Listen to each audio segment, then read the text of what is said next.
in the books, the airport budget under tab 19. Between these next series, me and Mike Berry will be presenting, I think, 11 or 12 budgets. So, first one being the airport budget. As you can see, proposing level funding. This particular budget is funded by user fees, other operational revenues that we generate through the year, and FAA and DOAV, or Virginia Department of Aviation, grants. Last year's approved budget is the same as this year's, $189,665,000, and you can see there at the bottom the expenses is offset. That's last year's revenue, from what I understand, $194,423. So we have been fortunate over the last few years to be able to operate in the black out at the airport. Archie can remember a time when that wasn't the case. This looks very golden compared to what it has been in the past. Water conditioner. Very, very, very hard and sulfuric water out there. So we have a conditioner, two conditioners out there, one at the terminal and one at the manager's house as well.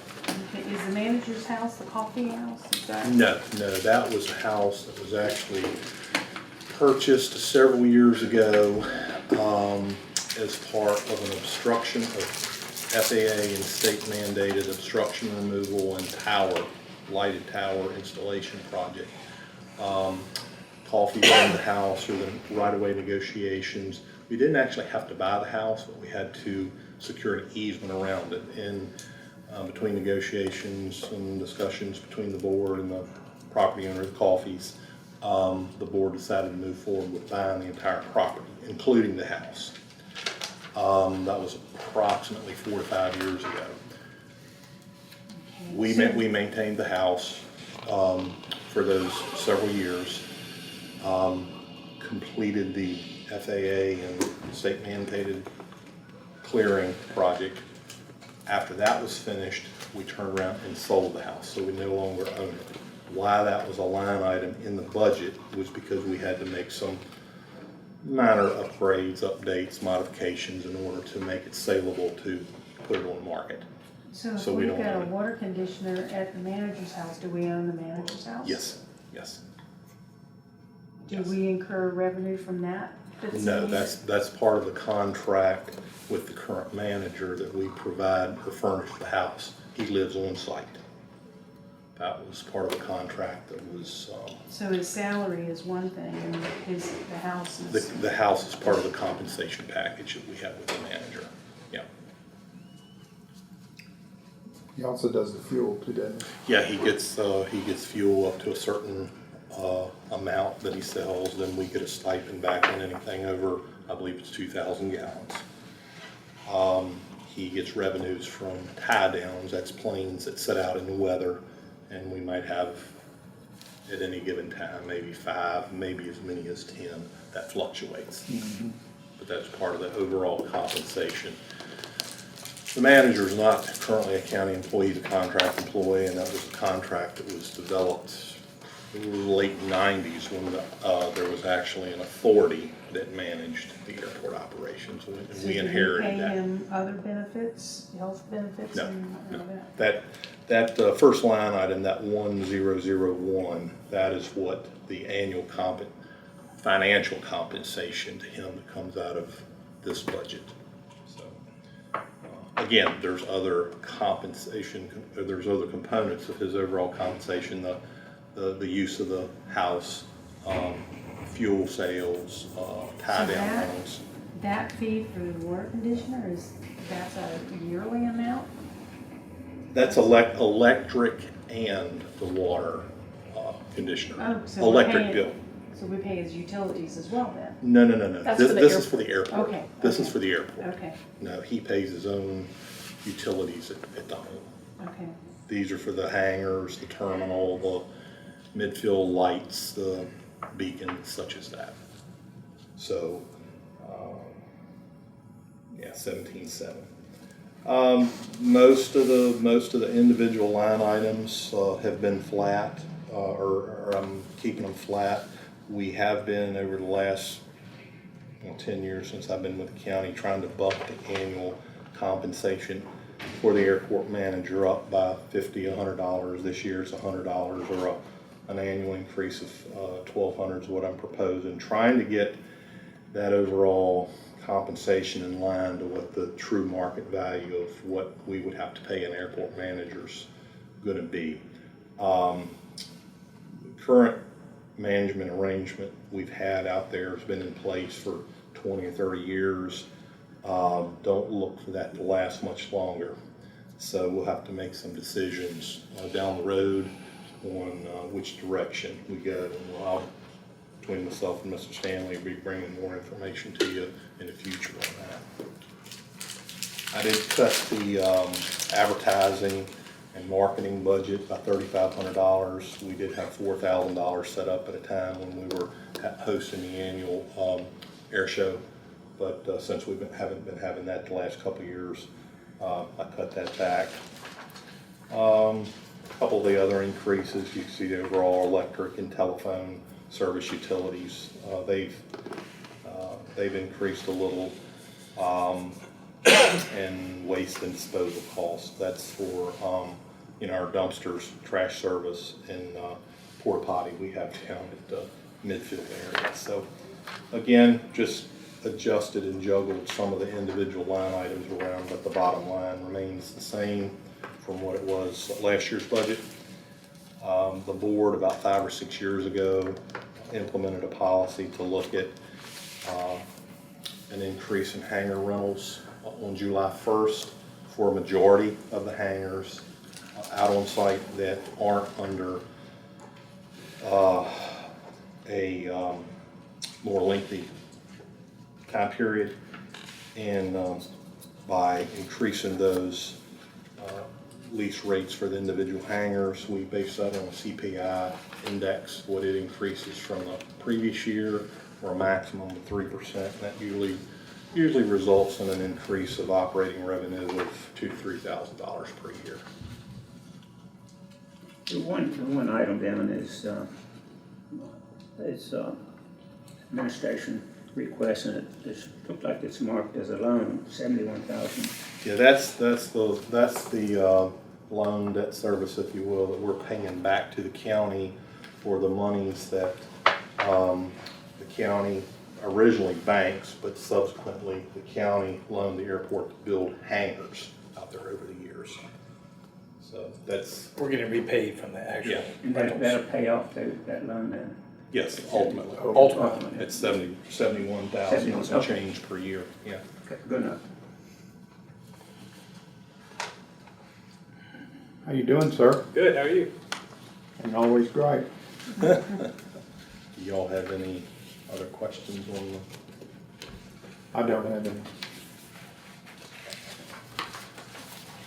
I think the Thank you, next, sir. yes, sir, I think the next budget in your package, yeah, that's General Farms, and I know, I know there's some representative of the POSF board out here that wanted to attend today's work session, and I think they've got some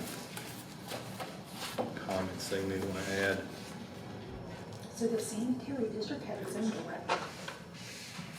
Manager, direct, yes, it's vacant, you're looking at him right now. Because I'm totally confused. I thought it was just an administrative function of of our county to do that. I didn't realize that there were personnel When, involved. oh yeah, in General Farms, and a lot has changed and evolved since this was the first sanitary district. Hey, Ralph. How y'all? How are you guys? I bet y'all are wore out. Nah. No. Ask us about 9:30 now. We'll I was going to say, you'll have to give me the historical. Yeah. again, as I mentioned, there's representative of the POSF board here. I'll briefly go over the budget, and then I know they'll get into some discussion they want to talk to you all about. But the budget you have in budget you have in front of you is actually changed from the budget I presented to Doug back in December. Reason being, what I proposed to him was basically a flat budget because the POSF board had not met and taken action on a proposed sanitary district rate increase for this year. So the overall increase to the budget over last year is approximately 25%. That's the number down in the far right-hand corner. But the biggest operational change that I'm showing is we're basically flat except for funding capital improvements. We lost we lost a full-time equipment operator position this year. So in lieu of replacing that full-time employee that would be funded by this position, by this budget, what I did, that took the salary, that was line item 1005, and then the supporting benefits, you can see most of those are a negative, and I reapplied that funding for that full-time position over the actual operation line items for labor, brush cutting, snow removal, drainage work. What we plan to do and what we have been doing over the last several years, except for the foreman that we have up there, Tim Lentz, who is funded totally by this budget, we have been using public works employees to do the actual manual labor equipment operations. And then this budget, through accounting process Mike Berry and I have, who manages public works crews, this budget pays for the public works manpower and equipment that we use in Shenandoah Farms. Okay, with that said, that's the bulk of the changes of the individual line items within this budget. Now, like I mentioned, the board met back in, I think it was early January, and recommended a sanitary district tax increase. And what I did to change the budget you have in front of you over what I presented to Doug earlier, the purpose of that action by the POSF board was to be able to address capital improvements over the long term. It's, Yes, sir. if you're talking about the rate increase for the individual people that are out there Yes. to cover Yes. the roads that they're planning on working on. Yes. Over the next X number of Yes. years. So, I think the easier way to explain it from my point of view is just, you're trying to talk to the board to tell us that we need to agree for the tax increase so we can collect it out so you can pay your portion of the fees, right? I mean, everybody nods their head yes, so. That's basically correct. Yeah. Okay, And let me just say this, Mr. Mabe, if I may, since this is the first sanitary district budget that we've got into the weeds or nuts and bolts of, the sanitary district tax is a tax that is levied only against the property owners within that sanitary district, not general revenue. It's strictly it comes from no place other than there. Shenandoah Farms and goes back to Shenandoah Farms. So Except it's probably one of the most except for embarrassing taxes you 5.3% or something Yes. like that. Your board sets Yes. your own rates, correct? That's correct. And Well, then they we- recommend. Right, and then we approve. Subject to- By law, you all are the governing body for all the sanitary districts, and all the individual POAs we work with will recommend an annual rate to you all. Now, a little bit more history, if I may, they've done a good job over the years, most each year, and this is what I had explained to them out at that meeting a month or so ago. They've done a good job of making smaller incremental increases in recommendations to you all of $5 to $10 a year per lot. And that just barely meets the operational needs, maintenance operational needs. I mean, the cost of stone, fuel, trucking, everything goes up every year. So a $5 to $10 increase is just barely meeting and sometimes not meeting those increasing operational costs. So what I had presented to them through the course of the fall, when we've been looking at to update their capital improvement plan, was that they were going to need to look at a more significant increase this coming year if they hope to continue the progress, upward trajectory, if you will, on some of the capital improvements we've made over the years. So while in past years, the previous boards have looked at maybe a $5 to $10 per year increase that was a whole lot easier to swallow, if you will. This year, what they've done, they had a split rate between unimproved lot tax and improved. So what the POSF board did was equalize that rate, which is consistent with some other sanitary districts we deal with, and then make an overall increase of $45, which bumped it up to $350 per lot. And from that, just a couple numbers. That generates a considerable sum of money. It's about $164,000. Right. But one thing that works against Shenandoah Farm more than the other sanitary districts that we deal with or manage, they've got one of the lowest collection rates, or the lowest collection rate of any of the sanitary districts. Their collection rate's only about 84 cents. So for every dollar we're collecting, we're only 84%. 84%. What did I say? 84%. So we're not able to recoup dollar for dollar on those increases. So, but again, that $164,000 has been applied in this budget to the revenue sharing line item, 5444, which you see that's about a 265% increase. We bumped it from basically 40,000 to, or we're recommending 146,000. And then a little further down the list, line item 5452, which is internal road improvement projects, which they fund internally. The original budget I'd presented to Doug, I'd cut that down to about $3,000 or $4,000, but I bumped it back up to 20. So that's basically it in a nutshell.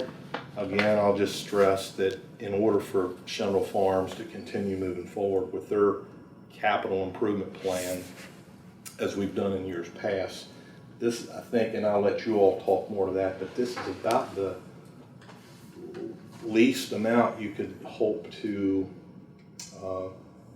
propose an increase and recover in order to fund some of these projects in their capital improvement plan. So, And so any funds that being spent by the county is being reimbursed dollar for dollar completely, if there are any. yes, the time I spend The time out you spend there, there. the time Mike May, he spends very little, but the time he spends Yeah. out there. And then, well, will be a bit getting to me, but public works budget, you know, those men he mentioned leaving, you know, coming to the public works budget, there were line item in Shenandoah Farms. So those men, you know, their hourly rate and all their benefit rates, I mean, there's an increase in my budget that's directly in correlation with those men working Yeah. pretty much full-time in the farms. What I'm offsetting It's not here, sure he's the gotta rest make of- up for there. To assure the rest of the county that, you know. Yeah. So then any equipment that we use, we will hour for hour, whether it be Shenandoah Farms, London Heights, Lakefront Royal, Osprey Lane, Wildcat Drive. Those are the 5 we manage. So, you know, we keep a lot of detailed notes on everything we do every day. And then through the month, we go back and I bill each sanitary district for each Very well. man, Thank each you. piece of equipment. How many people do y'all represent, the board? What was the population? We did a calculation right off the sheet. Oh, off the top of my head, Is it's that- about 32 to 3,500, I think was the approximate population. If I figure. may, It's no more than about 4,000. 8.2% of the county population is in Shenandoah Farms. It's the largest entity of grouping of population outside of the town of Front Royal in the entire county. So about 3,500. No, a little bit more than that, Walter. Probably Okay. closer to 4, so. Well, that being said, with that type of increase, you're asking, $350 or whatever the number is, and we're gonna have to approve it for you. Have you contacted all of those people to let them know that their tax is gonna go up that much? And what it. I was gonna address that when I spoke. Okay. Part of it. Let me interrupt, if you don't mind, and then some of your questions may be answered through our presentation. and Sure. Save you a lot of time, hopefully a lot of time. Bruce Board right here, he's on the financial committee for Shenandoah Farms. He's a board member. He will be your lead speaker. And then Patrick Skelly, he's vice chairman of Shenandoah Farms. He's been on the board about the same amount of years we've been together there, so it's about 23 years that we've been on there. And then I'll sum it up. Okay. And then after that, anything we've left out or you might have a question on, we'll be happy to answer. And why I got the floor, if any of you guys would like to meet with us on an individual, or a couple of you come together, we'll give you the tour, we'll show you everything that we've done down here since we've been in the sanitary district, which has been since 1995. And we can take you on a little tour and show you around. I know we've done that with Walter already. And then show you the building, the improvements, things like that we do, and what we actually do for the residents there of the farm. Now, whether they participate or not is another story, and it's just like your volunteer fire departments. You don't have the same membership that you used to have. Right. So as we become a bedroom community here, the participation and extracurricular activities in the community is not there like it used to be a long time ago. So, and that'll fit into your question a little bit. So, Okay. Well, yeah, are they in advance so that they can comment?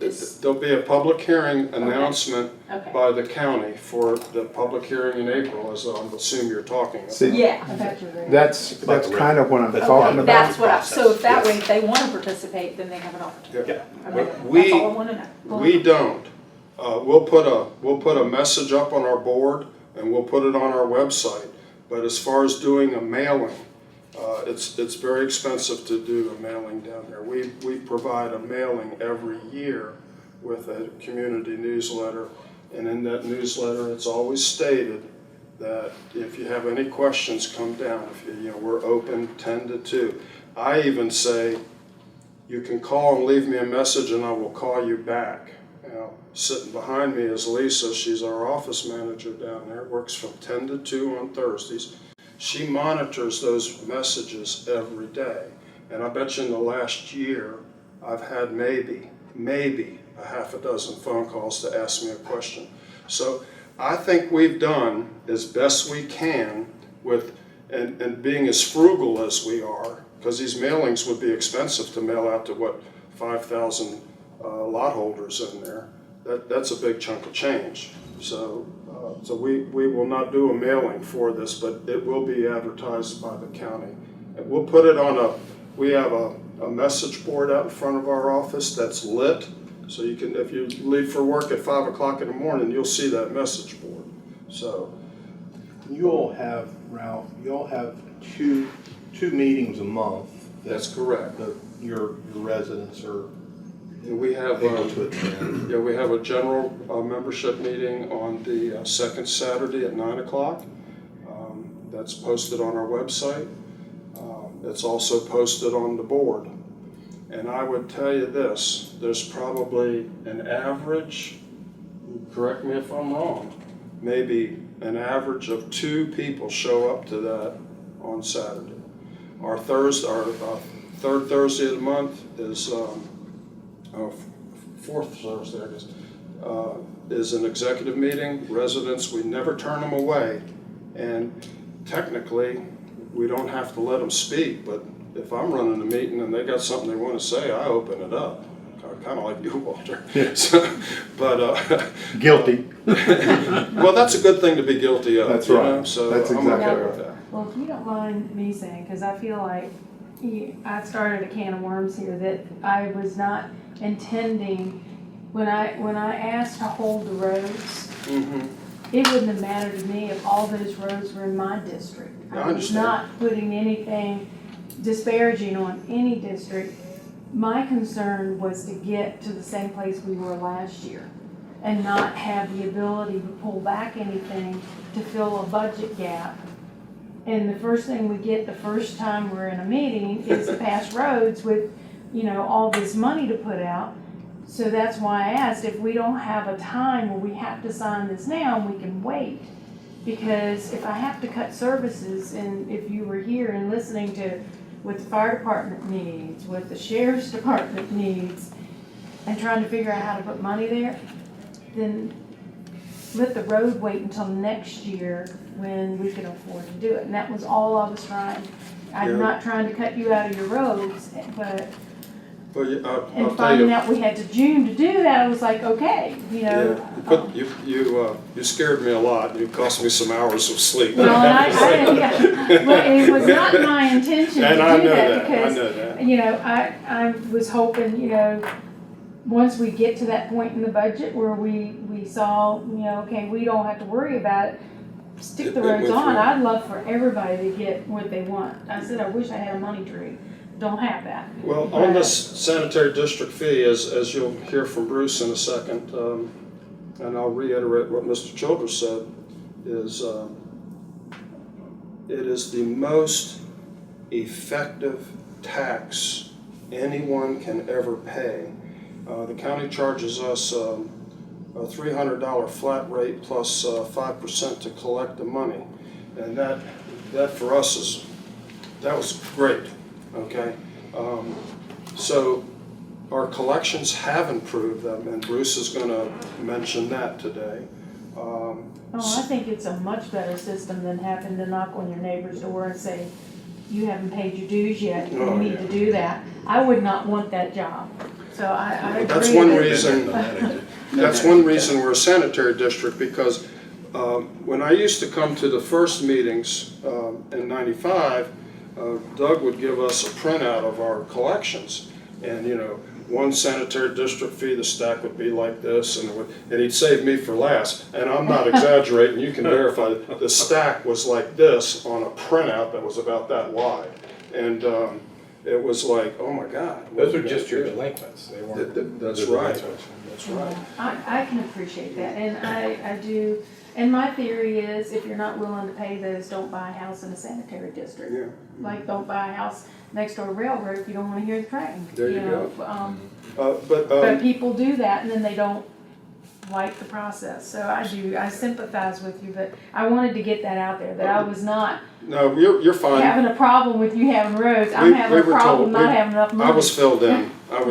And you know what I have to say, for the three of you to come in, and basically you got beginning of November, and you had to get broke in all the way up. It's amazing. I mean, you're basically sink or swim, in my opinion. Y'all have done a wonderful job catching up, and probably got some more catching up to do. And Oh, I this don't is think part we'll of the ever catch up, process. but- But no, so it was a big task that you had. There's no question about that. Now, I guess our 10 minutes starts because of these Yeah, questions. it started, Kinda gets me started going. 15 minutes ago. Ralph's a man of many words and he speaks them all. Okay. Now, I'm going to turn it over to All right. Bruce, okay? My Thank you, name is Bruce. Bruce Boyle. I live at 343 Susan's Court, Front Royal, Virginia 22630. I live in the farms. I bought the house in 2013 and renovated it.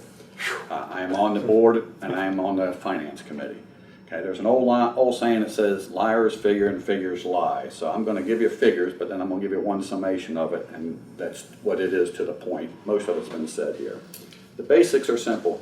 There are 2,803 lots up there. 1,218 have houses on them. 1,518 do not.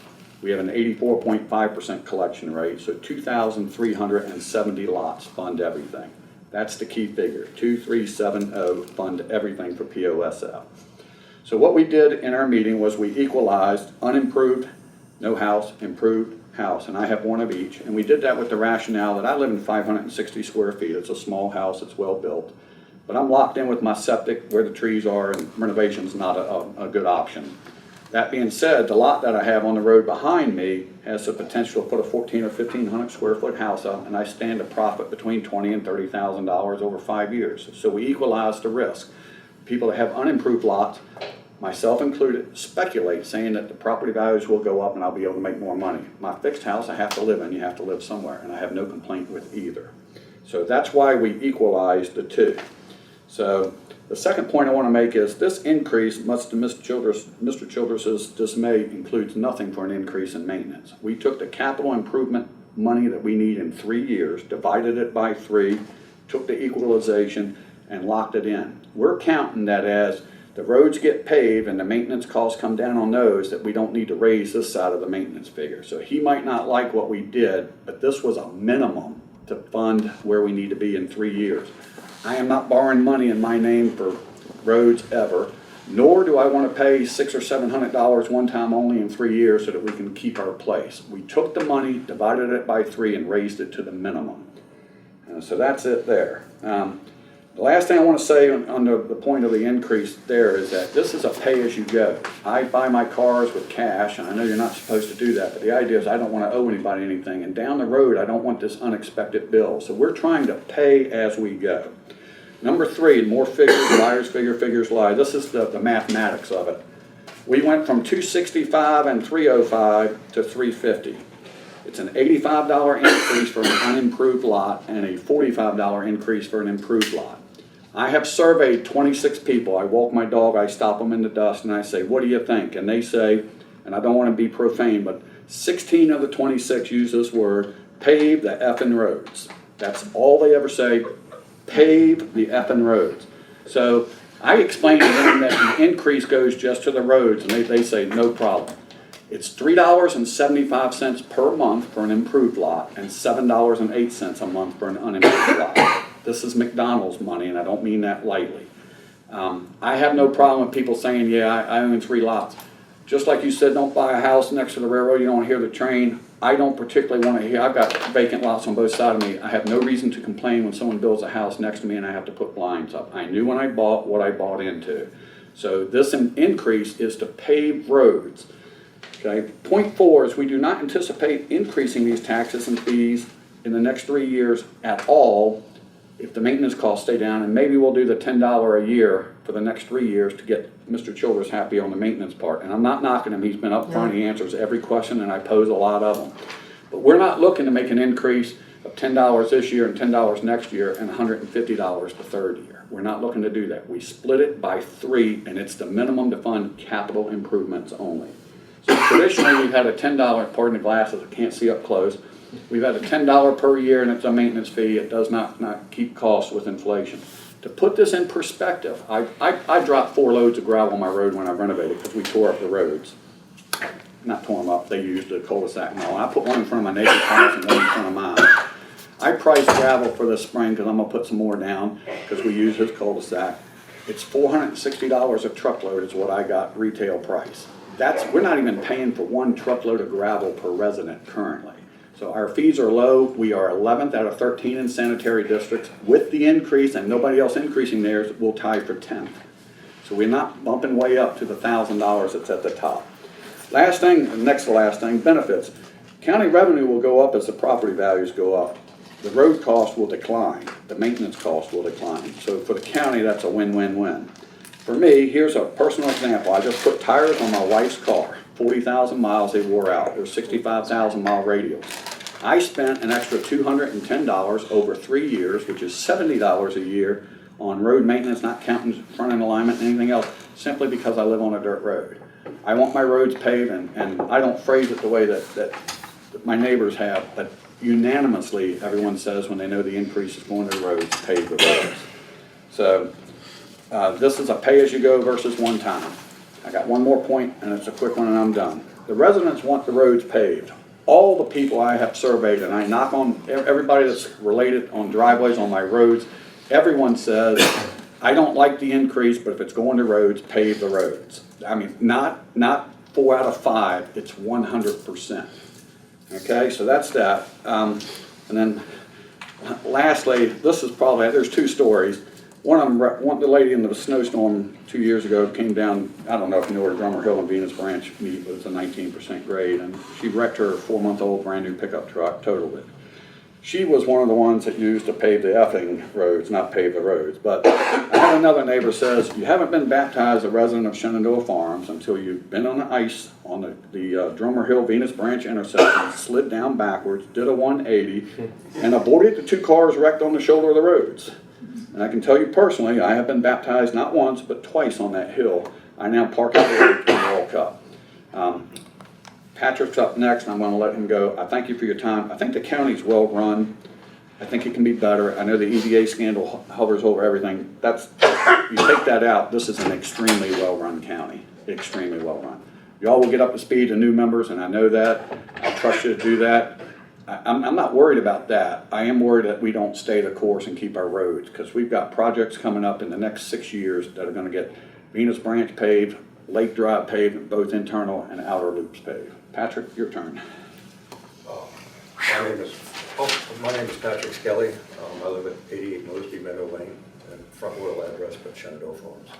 And I'll say at the outset that I don't envy y'all your job. Caught between a rock and a hard place. We've come light years working hand in glove with the county as a sanitary district since 1996. When the sheriff said he wouldn't even send cruisers up the creek beds we call roads. Our rural road revenue sharing projects have enabled fire and rescue, increased access and shorter response times, while also reducing vehicle maintenance costs, dust control, and safety for our residents. Working with the county and the school system, the program has also enabled us using properties donated by the subdivision to move 2 dangerous bus stops off Howellsville Road and Blue Mountain Road into the subdivision proper. Using property made available by Shenandoah Farms and the county, we've created an area on the Shenandoah River adequate for the state to build a public boat landing, benefit all the county residents. We partnered with Rappahannock Electric Cooperative to exchange land they needed for new transformers for resurfacing our community basketball and volleyball courts, which enjoy constant use.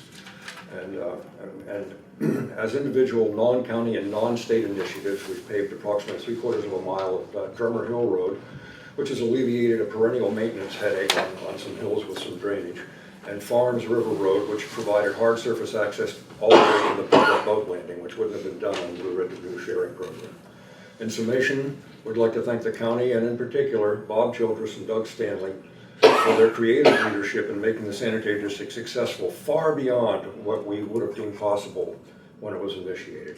Bob's exemplary use of resources and personnel and his extensive knowledge of state procedures have saved the county and the subdivision many, many thousands of dollars.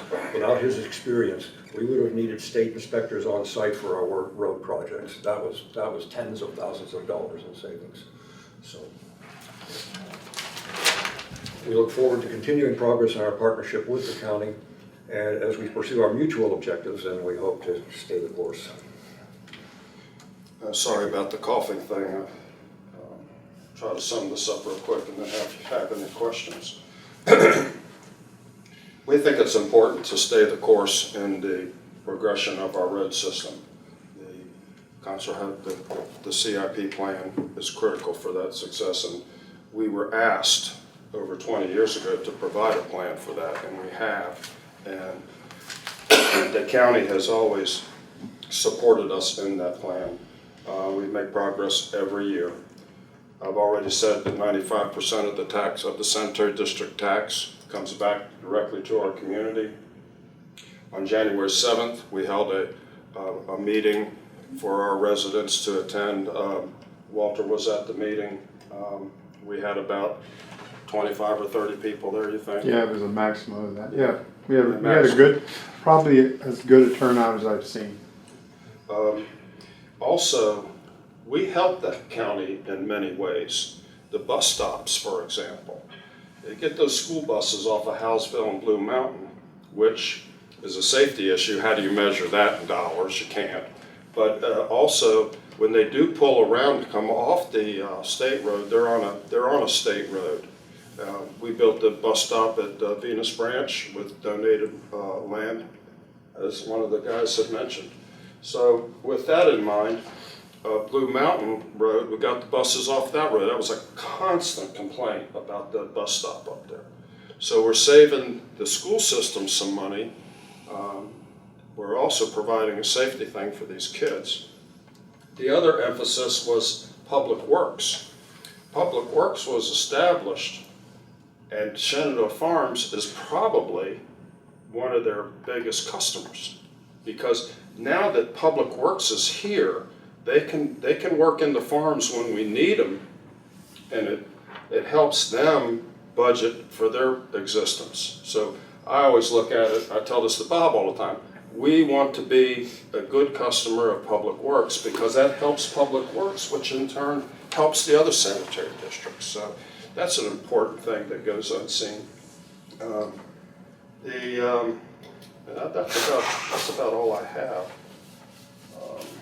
Anyway, we're up for any questions you have. The invitation is always open. Call me, I'll meet you. I'm retired, so I have plenty of time. Can get with you on some of these things and help you understand what we're doing. The more you understand us, the better it is for you, and it's definitely better for us too, so, you know. Well, one of the concerns that I have, and it's just a concern, and I know that I just don't want it to bite us somewhere. I know that y'all have made a good effort to contact all of your people to let them know that there's going to be an increase. What I'm fearful of, and we've seen it before, is that when we have our public meeting, we're representing Shenandoah Shores, we're saying we're going to raise your fee $85, and I believe the fact that you have said that 100% of people like it, but you've talked to 26 out of. Anyone that comes down the hill, I stop, and if I'm walking, they'll ask me if I need a ride up. Anyone that asks, I always bring up the roads. No, I'm not talking about that. I'm talking about. But unanimously, regardless of where they live, next to me, up the mountain, further down, they want the roads paved. And I do not disagree with you. And when you tell them that we've only funded capital improvement projects, we have not done an increase in maintenance, they say, I'm all for it. Okay. And I will get up at a public meeting and state the same thing, because I would not leave you to hang to dry. You've made a very, very good effort to be involved and informed with what's going on. I appreciate that. I think the county is extremely well run and can continue to go in a good direction. I like where I live. I got really good neighbors. And I make a point that a couple of people have asked me, do you like living here? And I say yes. I don't like the dirt road. Mr. George Hill, Maynard Hill, he lives on the corner, and I get a kick out of him. I've been giving him some firewood because he's had some health issues, and I took him some food yesterday, but he says the dust is just choking him. Yeah. And I live on a dirt road, so yes. I can sympathize and with what he you says, say. and he's realistic. Coming down the hill, it's kind of hard to do 15 or 20 miles an hour because there's two, and you take off. So people are doing 35, and no, they shouldn't be. But the reality is you're not going to ride your brakes down and just get jarred. And I know that I've got 3 vehicles at 40,000 miles. And once I get the first flat tire, I'll replace the tires. I don't want my wife to kneel down in mud and change a tire. And I don't want Mr. Hill to have to either. And worse than that, I don't want to step in when I see him changing the tire and be the one that has to change his tire because I'm 60 years old. I don't want to do that. So we would like the roads paved. We have not inflated the figure. We did not come in asking for 115, hoping you'd knock it to 95, maybe 85. And I do know that Mr. Childress is not happy with the maintenance costs not going up because I do know that coming out of every recession, materials go up. Yes. Chipboard was $4.95. It's now $9.95. It's going to gravel, everything, concrete, everything's going to go up, and I know that. We just want to keep our momentum going. We've got 6 projects coming up that once they get paved, then that internal 16 miles of road, they'll never pave Susan's Court where I live. They'll never pave Riley. We have 3 people on Susan. Don't care if they ever don't do anything. Drop gravel once in a while when it wears off. Riley's the same way. I bought my house where I bought it for seclusion. But when you come up, I don't want to slide down that hill backwards. And I don't want my wife doing that. I don't want anyone doing it. And I don't want to be the one that has to stop and help them out if it happens. I don't want to see the lady total her $35,000 truck. So, and I agree with you 100%. But when we have our meeting and we're talking and invite people to come in and give their first impression, I just don't want to be afraid that we're going to get beat up just because we're trying to do an increase for you. Well, I'll stay in the back. from experience on attending those meetings over the last 22 years, when we went with the $10 fee, you wouldn't get anybody in here speaking against or for it. It was like, I'd sit there and all of a sudden the meeting was over and was no issue. We went up $20 one time, and we had some people coming in speaking against it. You remember that? And one of the comments was, well, we'd rather go a little bit every year than get hammered at one time. Yeah. Unfortunately,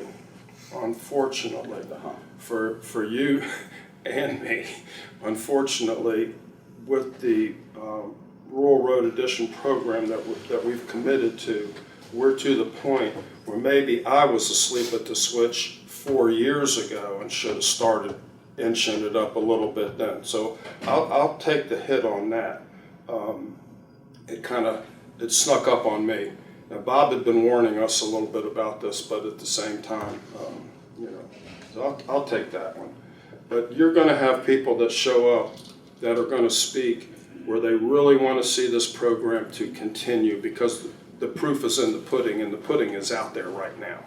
Oh, I know it is because I've seen the roads. But then you're going to get the people that show up with the misbelief. I can't believe that they're going to do this. The people that will exaggerate the real deal. What you heard from Bruce and Patrick is the real deal from Shenandoah Farms. What you hear from some other folks, okay, who are a little bit discontented with things for whatever reason, their exaggeration, I've seen it on the tape, and I've seen their exaggeration, and I have to bite my tongue because I didn't want to get down in the weeds on that one. But you're gonna hear some of that. What you have to do is take into consider what we're saying, what Bob Childress is saying. Archie can tell you what's going on up there. He's up there all the time, and make a tough decision. That'll be one of the toughest decisions that you have to make. I'm sorry that we're presenting it to you for a tough go-around, but it is a tough decision that's going to have to be made. And the good thing about it is you only have the one time. If we were to bust it down and do it every year for 3 years, you'd have 3 pretty You wouldn't go rough meetings. $85, you'd be looking at 125 next year and 200 the third year, because, or the other option is not to pave the roads. And that is not what I'm hearing from 100% of the people. And I walk the dog twice a day, I make a loop, and I'm on the dirt roads and I'm choking it down. And I'm telling you unanimously, when they know that it's capital improvements and it's phrased that way, unanimously they say I'm all for it. $3.75 a month on an improved lot, $7.08 on an unimproved lot. It's not huge money monthly, and most people are telling me, which I own Is my it house. paid monthly? No. How often? Is it Actually- twice? Is it in the twice a year. assessment, the yearly? twice a But actually, the year. mortgage companies do pay it monthly. I don't have a mortgage, so I didn't think about that. The mortgage companies are paying the extra $4 or $7.08, $3.75 and $7.08, and everyone tells me they won't miss that out of their mortgage. Now, I know that that's not true with some people, and just so you know, if we took the $1.912336 million, that's our share to pave everything, it's $806 per paying lot. That's all. But we have to do the maintenance on everything we have, so we're at what we call the hump. We're going to get these big ones paved, and then after that, I foresee, personally, I'm a fiscal tight wad, I foresee the rates Yeah. going down. And I'm not interested in $85 increases every year. I want to get it done one time. If you think about this, we're the largest sanitary district and the second largest population cluster in the county, yet we have the 11th out of 13th highest tax rate. We want our services, we're willing to pay for them as a board, and we're not asking the rest of the county to chip in. It's a tremendous investment. For 25%, you get 100% of the roads done. 25 from us, 25 from you, and 50 from the state. And it's not something that's going to get paid in 3 years or 2 years or 1 year. But if we stay the course, we get over the hump, fees will actually go down as we get there. And I'm not interested in hanging you out to dry. I'm not interested in you having to put up. Oh, I'm not worried about that. No, I know you're not. But I think you're well informed. I think you've made a tremendous effort. I just want to continue our momentum. That's what I think is the biggest thing. We will have some people there. We have we've had so much interest in it. Thanks to Cheryl, we got a lot of calls. Sorry. No, that was good because Cheryl, what we did is we wrote their names down, how to get a hold of them. And so when it comes time for the April meeting, we will call those people because they did show some interest. Rob, one of the comments that's been made to the board Okay. is, first of all, the board has appointed, the POSF board is the advisory board for the sanitary district. We rely on you to give Bob input and direction on what he's doing as far as the management of the district. You represent 2,800 lots, 1,200 property owner households. Mm-hmm. The comments made, POSF, there's really 21 people. You've heard that. Yep. How many and obviously, Okay. everybody owns a lot, has the ability to be a member of POSF. But here's the deal. That's a great question because there was a comment made that we only have so many members. Membership in the corporation for, and Lisa can help explain this, we have a corporation. Now, if we go to sell a piece of common property, we have to have a majority vote by the members present. And so that's the members of the corporation. I think we have 54 at last count. Now, is that a voluntary, or do you have to pay a membership? No, you don't fee? have to pay, you just come and sign up, okay? Okay, so there's no just fee being to a be a property fee. owner. No, and No, if no you don't, fee. if Have you no don't make HOA fee. it voluntary, Okay, then it so- runs under different rules Right. and regulations from the So state I've of got property Virginia. there, I'm automatically a member, all I gotta do is show up Well, and sign. Yeah, you show up and you become a member of the corporation, which if we were to go sell a piece of equipment or a piece of common property more than a certain amount of money, we have to have approval from the membership. Now, if you're not a member, you move up there and you throw away your ballot, you never vote on anything, you never come to a meeting, but you call me and you say, hey, I got an issue with this, then we go to bat for you. We'll find out the answer for you. So we represent everyone in the farms, whether you're quote unquote a member or not. And that was exaggerated at one of the meetings, that it made it sound like there was 22 of us making I just all the wanted to clarify decisions. that. Yeah, well, I hope That we're was- straight on that Yeah, because that was that's, very confusing. to it me. was, I So saw, I that's couldn't why I believe asked it. if there was a fee, and Yeah, we thought maybe there she was some just sort of didn't fee, wanna. No. that just people just didn't wanna join because they had to pay $40. It was like a poll tax or something. Yeah. Exactly. It's a choice Exactly. you make, whether you want to sign into the So it's corporation or just basically be. just show up, be an Now, I will tell you this, most people are relatively quiet, we're not well attended in the meetings because by and large, they like what's going on. I went to my first meeting and I had 4 questions. Mr. Childress had answered all of them before the public comments from homeowners was available. I just laughed, there was nothing for me to ask. It's well-run, is it perfect? No. Is the increase high? Percentage-wise, yes. But we're starting low and we need to get the roads paved, so you're not gonna pave them by kicking the can down the road, and that's not how I run my own finance. I retired at 55 well enough that I don't ever have to go back to work. And why is that? Because I paid as I went and I saved. And so we're asking you to help us pay as we go. We're asking you to help us stay the course so that we can get these next 6 projects and get over the hump. So it's $85 for an unimproved lot and $45 $45 for an for the improved. improved lot. Increased amount. And And before for one one year. year. Goes So for it's- 350. No, It went up to it's for 3 years. No, it doesn't go up $85. It's a one-time increase. It's not going up $85 next year and $85 the Right, following. it's just. No, I'm saying, you're going up $85, but it's gonna be $85 this year, this coming year. It's gonna be The same the $350 the next same year. $350 Yeah, next right. year, The the same same $350 $350. the third year, and then we're funded for projects 7, 8, 9 is what, because 1, 2, and 3. You're only working on 3 projects, actually. Right. Right, well, the current 3, you all fund it, we fund it, Right. and you've released the fund. The next 3 are the ones we're trying to fund. So if you less, the current ones are 4, 5, and 6 on the plan. 7, 8, and 9 is what we're trying to fund. Money for 2023 is what, Yeah. or 22, 23 is what we're Fiscal year.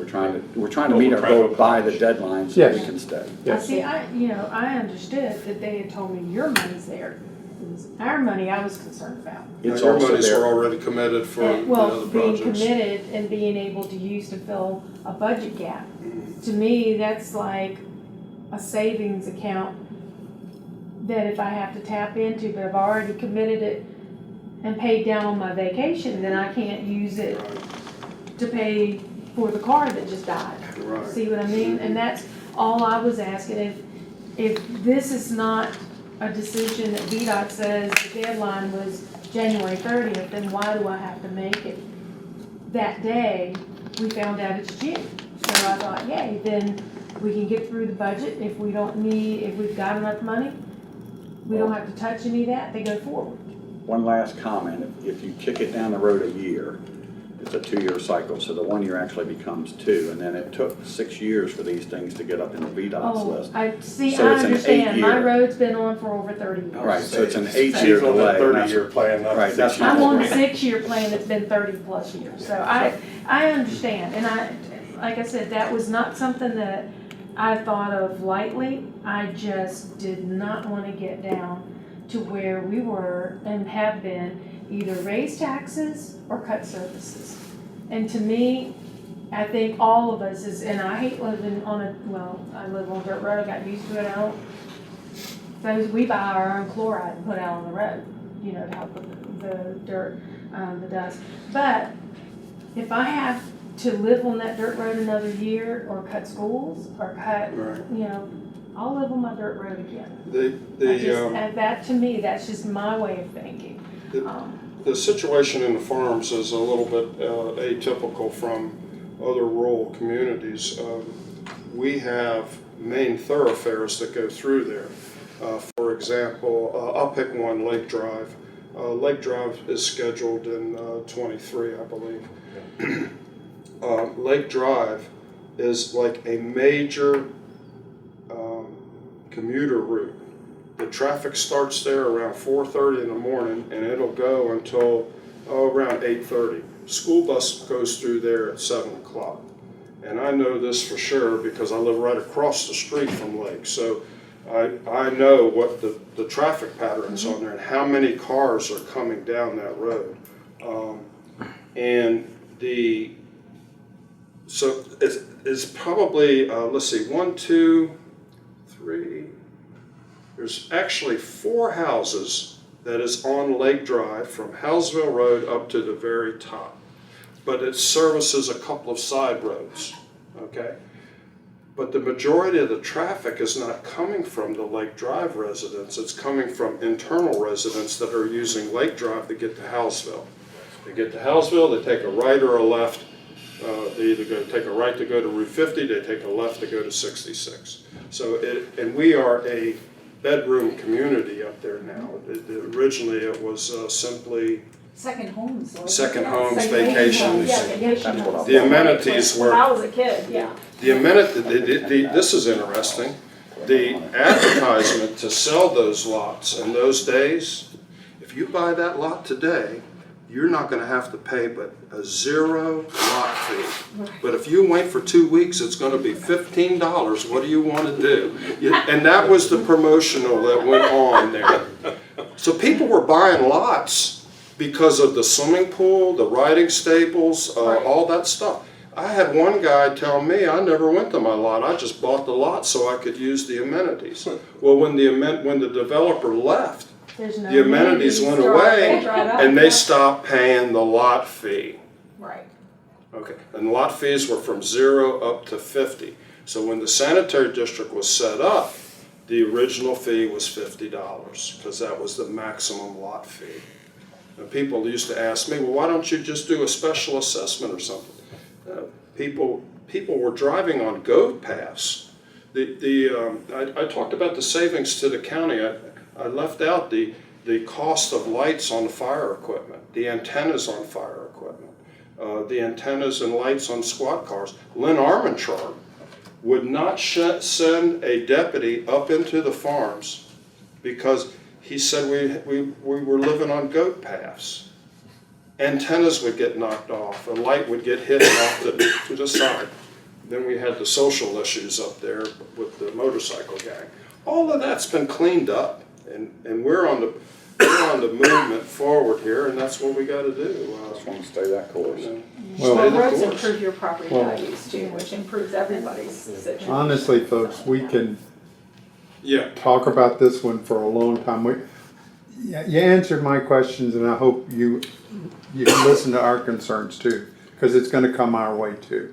Well, I know that, and we will try to get some people there to speak, hopefully for it, not against it, but it's anybody that wants to come. Anybody wants to come, it's They open can to come the and public, speak, and that's right. we're gonna be Public open. hearing. And the board typically, a number of the board members typically come and speak. To So the- what do you guys say to the, how many miles you've, somebody said at one of our meetings, you'd only, There's 16 miles on the two major there's inside 16 loops. miles that you have to. On the major loops. We Right. know, and we've done 5 or 6, but that doesn't include what's been done internally without the So revenue your share. goal is to get 16 miles. Yeah, and we're Right. really close. Venus Branch is on the third set of 3, and that's the one So all I the use. collaterals, you But never that's 3 miles intended- that'll get paved like to get that. paved. Boom, boom, boom. And we're gonna have to do the same thing 3, 4, 6 years down the road if we have to pave. But if we keep it where it is and we have the lull in there, we're gonna be okay. And I keep saying stay the course, because this was not a 2-year, let's pave the roads. This has been a 30-year, 25-year, and we're in the middle of it. And I don't like taxes at all. If I had my druthers, you'd pay none, and we'd all live in a free-for-all, and I'd be in my little cabin, and no one know where I live. But that's not, We're 10 years in. yeah. Bob's been here. Well, Bob's been here 10, but we actually did a few rural addition programs prior to Bob. Yeah, So, when I was with VDOT. Right. We've got 40 miles of developed roads. I say developed, they were all dirt, but They they were were dirt opened up. prior. 40 miles. Since the sanitary district was implemented, it was 2 or 3 built by VDOT, and then we've built the majority of them since 2010. We've built approximately 5 miles of roads we've turned over to VDOT. There's another mile up there that has been paved and not eligible to be turned over to VDOT. So we've built, in the last 10 years, we've built and paved probably around 20 small projects, from 1/10 of a mile to 1/4 of a mile long. And at $500,000 per mile, Yeah, to doesn't bring go it to far. state standards, you're not talking about It's small not a money. small And investment. that's why we're just hoping to keep our momentum going. And I do not envy you. You're gonna hear from, and I noticed that there was sparse attendance at a lot of the board meetings, and that is, believe it or not, historically a sign that y'all are doing a good job. Right. And it really is. And there's an old saying, I had a retail shop for years.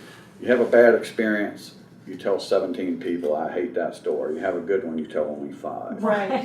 And That's that's a why true I stat think in that- retail. So, you go online, you look at the reviews, and people say, you stink. Well, the overwhelming majority of people don't think you stink because you're still in business and they're still patronizing you. So, The best thing too on this, once those roads, because I was asked by one of the chairman of another sanitary district, why don't y'all just tar and chip the roads? It's a lot cheaper and you can make more progress, et cetera. Then, well, you gotta turn around and maintain those roads, so But you're if you never get out up of to it. state standard, the state is gonna do that for you. Well, that's what we're doing now, and Well, but if the state minimum is tar and chip. it's not, it's, no, the one, Yeah. Well, It's- on a couple of the lower volume, it Yeah. depends on traffic. Most of the roads up there, we got to put plant mix on because of the traffic volume. Some of those dirt roads are carrying over 500 vehicles a day. But I thought minimum But- state standard was tar and chip. The minimum is, and they'll let us tar and chip like over in the Riverview section that don't carry a whole lot of traffic. It depends on traffic. Okay, Traffic because I was counts. gonna say, if The you're going minimum is above tar and chip. minimum state, Yeah. then you guys are paying out a lot more where tar and chip it, and then Well, if the I state comes think in and it's- says it's not holding I up, think then it's they two can different- plant mix it. two different conversations are happening here. We could go in and do like Blue Mountain did, and basically tar and chip some roads, not taking into consideration site distance, No, do it through rural addition, but if you do minimum, and if the minimum is tar and chip, and. but that this is depends my- on how it's engineered. Right, Yeah. but tar and chip, and then if it's not holding up, it's already under state's one's Right. gotta come back and pay to upgrade. But our major So if thoroughfares, it's not they coming out won't of your take budget or yeah. ours, Yeah. it's coming out of their budget. Well, you gotta remember, the state has to, I'm assuming the state has to approve the Yeah. overall construction plan Yeah. for that particular road. Right, So but I They thought, won't approve tar and chip on some of them just because the traffic counts are so And high. we have some of the them they roads, do. Some of them they do. some of our roads are tar and chipped under the state rural addition Right. program. Others and are I plant noticed mix. that, and I Yeah. wondered why, Yeah. what the difference was, and I was told because it holds up better, and I thought, but if the minimum is, why are we paying the extra because let the state take it over and then that's their cost. See, then if they don't recognize the procedure, Then they won't. then Then they won't, we're not but gonna pass the If final they inspection do, on then you that. do their minimum and let them pay the extra. Yeah, right. No, I agree with that, if you can do the In minimum. maybe 30 years, they might give you a plant next, right? Yeah. Okay, Walter, I know we're taking a lot more time than allotted, I hope we're not. it's okay, your 10 minutes is up an hour ago. Yeah. We'll get you back up to the board meeting. If there's more questions. Oh, yeah, that's right, that's next week, isn't it? Yeah, if we got more questions, we'll call you back, or Okay. I'll call you or whatever, but I think it was a good discussion. Okay. I well, appreciate it. I certainly, we were prepared just to be in here for 10 minutes, and I guess when you got something good rolling, you just keep going with it, No, right? and I apologize for your sleepless nights, but That's okay, we got a good call list out of it, so that was worthwhile. It's always a good thing, you know? Thank Yeah, you. thank you. Thank you. Thank you. Thank you. Sorry about the coughing thing, thanks for the cough, John. I keep them with me all the time, so. Thank Yeah, you. well, you're an ex-nurse, right? I don't say X, I don't get paid to be a nurse anymore. Thank you. Thank you. Thank you, Still do Patrick. it though. Good to see you. Okay, we'll see y'all. Thanks, Ralph. Hang on, man. Thank you. Any more questions on this? If not, we'll go to the next ones. Can you explain the director thing? Where's that money going? Yeah, Since it- that's what- since That, it's that is what vacant? my time's charged to. Okay. I'm the de facto director. Okay. When we first took So does over up that there. go to defray your salary or? Yes. It goes to the county revenue in the general fund, we count that to offset. Offsets. I charge my hourly rate for this budget, and he recoups it as revenue. It still blows my mind that they've got enough to do that and all the other stuff they do. But, Yeah. One thing I was thinking while Mr. May was talking about the advertisement is the public advertisement for a hearing usually have all of the rates for all of the districts Yep. in the newspaper. So some people that might not go to the POSF meeting will see those rates in the Northern Virginia Daily, and then in today's world, the people that don't read the hard copy are following what's going on in the county on Right. one of the posted sites. So that information is available there yeah. as well. And I think that might be helpful. Well, you know, people want to pay their taxes, Yeah, raise their families, and be left alone. right. And when you're changing any one of those three, that you're changing the, what do you call it, dichotomy of the area or whatever it Yeah. is. Yeah. And you raise their taxes, people will come out and in a heartbeat. Right. Well, the conversation was good too. It might save some time as we get to the bottom because I've got two districts that have proposed rates as well. So, And I thought to myself, their problem with meetings is no different than Lakefront Wild. The board's Yes, there, yep. you and I are there, and maybe Right. one or two other people. Yeah, you And can't that's go it. out. Right. You can't go out. They want to be left alone. we got four. So you're doing a good job if there's only a couple of people there. Yep. Yep. Next in their, and I don't know if it's the same order we got next, I don't- Mike, but next in their book is Public Works. Okay, so Public Works, and this is probably probably got the most questions stirring on this one, I'd say then, as far as dollars and cents.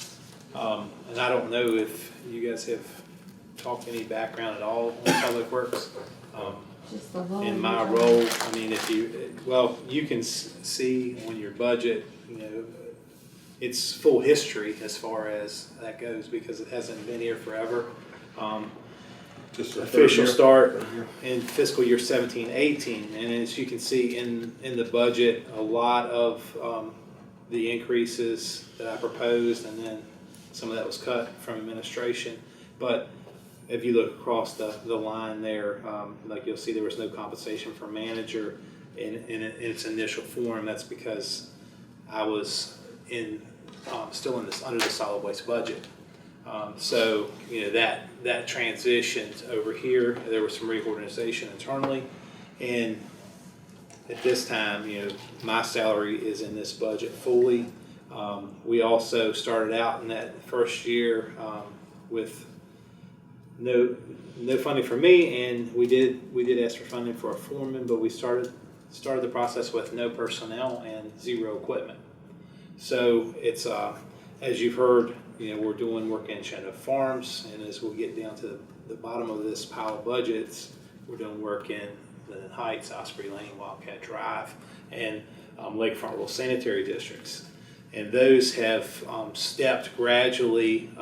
We started with, the first one was Lakefront Royal. Official management, I believe it was January 1st, 2017 that we took over management, if I'm correct. I believe I am. I wasn't actually a part of the meetings or the process at that time. I was strictly in solid waste and maybe street signs. I'm not sure I took that over at some point. But we only had one sanitary district. So we started with one man. We added on a maintenance worker in 2018. So the employees, the working men in this budget that currently are dedicated daily to public works that aren't in the farms are 2 men. Bob mentioned earlier, we have 2 men, 2 positions that 99% of the time are working in Shenandoah Farms. And those men, and Archie asked the question about their benefits and equipment time, and all that time for each sanitary district is billed back to those sanitary districts. So the more work we do, the more revenue that we have to offset the cost that is here in this budget. We have, and I guess Doug has an offsetting revenue, and I'm not sure if that's the actual or the, but I know we've had, I have, it depends on the month. I've had months with a $10,000 reimbursement check or a $20,000 reimbursement check. It might be a month where we don't do as much work. It just depends on what's happening. If we have a lot of snow or if we're doing construction, like Front Royal, you've been to the meetings with Ms. Ellers. We did a whole lot of pipe construction this year. So I look for our offsetting revenue to go up this year. So we have added on, I guess, fiscal year 2018-19, we added Wildcat Drive. Linden Heights was previously a sanitary district but not managed, and they were added in. And we most recently added in 1920 Osprey Lane Sanitary District. So in saying all that, in this little July 2017 to now, we started with 0 bodies and 0 pieces of equipment to manage what we now have 4 additional sanitary districts and are participating in Shenandoah Farms. And so doing a whole lot of work. So that's the reason you're seeing. This is actually a developing, and I know you probably don't want to hear that, but we're a developing department. But a lot of this costs will be directly offset from the previous budget we just reviewed and from revenues that we will receive from the services we provide. Put it in another perspective. In the 5 sanitary districts we manage, we have about 50 miles of roads. That's equivalent to the 50 miles of unpaved roads VDOT has in the entire county. And we're doing it with 4 guys, 5 guys. 5 guys. And half the equipment, and not one full-size dump truck. Which tells you how bloated the Virginia situation is. Well, it can also take understaffed and how slim we're operating too. Well, saying that, so the roads in Shenandoah Farms that are now under VDOT, they're so hodgepodge, the sanitary district is still maintaining those snow removal. Under contract. With VDOT. With Okay. VDOT. We're Yeah. paid by VDOT to push the snow. It made sense because the road, Right, there's 20-some it's- roads, we gotta travel over them to get to the internal roads, so Right, we were you're not pushing gonna go snow down on them the road. anyway. Well, there Yeah. isn't much So- snow this year, so. Right. yeah. No, but So I mean, we- it didn't make sense to me that you got 5 miles of road, VDOT's not gonna come down and do Right. one road and then pull up the plow to get to Right. the next road. It Right. just, that doesn't, We, so we've got a about contract. 4 years ago, we started a contract process with them. There were snow removal contracts every fall. And I want to say we generated recouped about a little over $15,000 last winter in snow removal costs from VDOT to plow their roads in the interior. Doesn't look like we're gonna have that option. No, not this year. No. So that was offsetting revenue for Yeah, Shenandoah it Farms. helps, I'm sure. Yes. So anyhow, people is the biggest chunk of the change here, and we're, looking down the road, Blue Mountain was mentioned, they had spoke to the county before. We've had some other people interested. I don't know if any will come to pass, but if we have any more sanitary districts, you can only spread your men, so far. Shenandoah Shores is interested in talking again. Yeah. And they would, I don't know how we start that process, but I think we probably should. Okay, I have a question. Are we making enough money to justify hiring people to maintain these roads? Because I was gonna say. $300 plus 5% doesn't seem like it's gonna offset. 5% is just a collection. Just That's the, just That's administration. only Every Yeah. hour we we work, charge them. the time and benefits costs and the material, Go to- machinery costs. My hourly rate and benefits is charged, every hour is charged to Shadow Farms budget. Okay. Well, I We recoup understand that. that, but when I Lights. look at the equipment that you're gonna have to buy, I mean, you've got machinery and equipment, $130-some thousand, and, it came down a little bit, I know that was initial, Right. but is that county money, or is that every piece of equipment these sanitary districts are fully paying for? No, I mean, Shenandoah Farms now, they have their own equipment. But We buy anything, if I buy a pickup truck, I'm going to typically internally fund it unless we have the funds available. It just depends on the direction of the board. So if I buy a truck on state contract and it costs me $30,000, we're going to pay for it, and then I'm going to bill for every hour of its use. So Right, if I'm until 8 hours, you- We being the county. right. So Right. I mean, within, and if it's internally financed over 3 years' time, I would think it would easily be paid for with men and equipment within that period of time. You're not going to pay for it. I mean, unless we No, have in one yeah. year. No, ma'am. I No, mean, ma'am. Are we doing Lakefront Royal maintenance on Lakefront Royal? Yes. Yeah. The only thing that they asked to keep their contractor for snow. That was you, Henry. And he does push the snow. How I mean, does we the go grader inspect. work? Where does the grader come from? We've actually haven't had to have a large grader in a long while. We've been using our tractor, and we only have one, and, Okay. and that's, we've really got the roads. I don't know if you've been in there, but we've got them in really good shape. and you're doing that with a tractor, cause I mean, Yep. Tractor. tractors, Real great. being one that has farm and, Oh, yeah. there's not a lot of down pressure to really do a really good job with the tractor, so. Yeah. Well, I mean, you've been through there. Yeah, They were graded a couple years ago. I didn't realize you were trying to do it with the tractor Yeah. though. Well, I mean, We're it's a We're slim. we have, Shenandoah Farms has a grader. Right. And depending on the road condition, and I don't want to get off too far off track, but, GEI, what's the current contract cost on hourly $100 rate? an $100 an hour. So I can have the man and the tractor in there, roughly 40 left, Well, I understand, I just didn't But, know if you could get enough down pressure to, Yeah. I mean, it To depends. really- It depends. I mean, once you get them in shape, and if you keep them, and we do some constant maintenance, because we have that capability to get in there. We'll do just continual maintenance because we're on the side of the mountain. Road and drainage study. We've put in a bunch of new pipe. One of our pieces of equipment, mini excavator. If you keep the drainage in good shape, the Right. ditches are clean.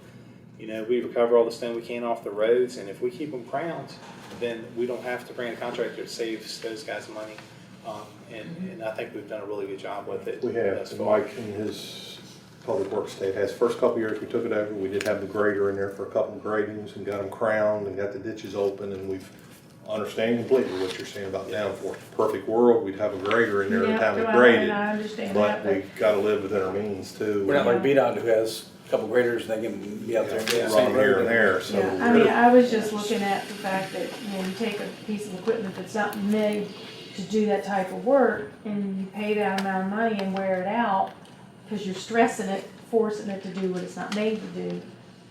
How's that being cost effective if we have to turn that tractor around Right. more frequently? Well, we're going to be using that tractor with a rake and pulling the ditches anyway. I mean, your grader's not going to recover that stone. I mean, it's very similar. But if we have them in shape, it just depends. I mean, if they're in horrible shape, we're going to have to pull a grader in. I mean, if you want to let me buy one, I'll be glad to. But the good thing about a tractor though is. Find a good is cheap used the- one The and- blade on the back is usually gravity fed rather than down pressure, so you don't Right. put a whole lot of pressure on a tractor Mhm. with what he's doing. Well, but, and there's my point, how effective is it being on the job when it doesn't have enough down pressure? I think he must be doing pretty good. Oh, yeah, yeah. Okay, It's let's for go. covering some stone and filling potholes, is what it's good for. Yeah, yeah, yeah. Next. Any questions on that budget at all, additional? All right. 41020, zero change there. That is our E911 signage. That Streets and highways. basically, that's labor to put them up, and then all of your hardware, your posts, your signs, any concrete used, any materials. No change in the budget from last year. Proposed, left it flat. Are we still having them disappear as fast as they were a couple of years ago? I think it's actually improved. Some of it I think is due to hardware, but we haven't been hit as hard as we were a couple of years ago. People stealing signs. Any questions? No. Refuse collection. In all of the public works budgets, including refuse collection, disposal, at the initial part of the salary study, like refuse collection, all the men here are part-time. So $10.01 an hour used to be the base. After the salary study, now it went up to like $12 an hour. So, which I think was a good thing. It's hard to live on $10 an hour in today's world, but the majority of the increase here is for salary is due to the compensation study. The in all these budgets with compactor service or trash service, we do have a contract with for public services, and each year it's based on the CPI. It can be increased up to 5% annually. So that is something to keep in mind each year with the hauling on this refuse collection budget. This is specific to the 4 outlying sites: Shenandoah Farm site. We went to all the sites: the Linden site, the Cooley at the Park and Ride, and then the one near the taverns. We have seen an increase in collection or the tonnage in waste, and we've also seen an increase, which is good and bad, in recycling. Year after year, we see more recycling coming in, but I'm not going to get into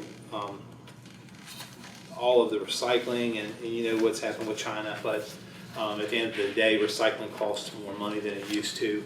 We used to get more rebates back. Now, there's times where we're going to have to travel further to haul it, and all those things cost more money.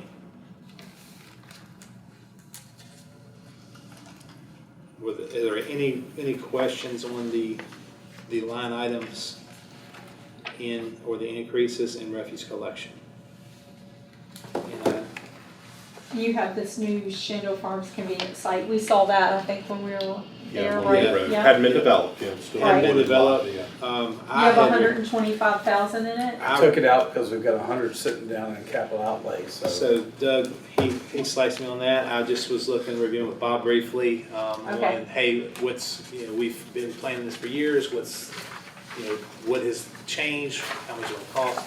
So we have money set aside. I was just trying to say, Account for it? Yep. And also, let you guys know what I'm doing Yep. in the process.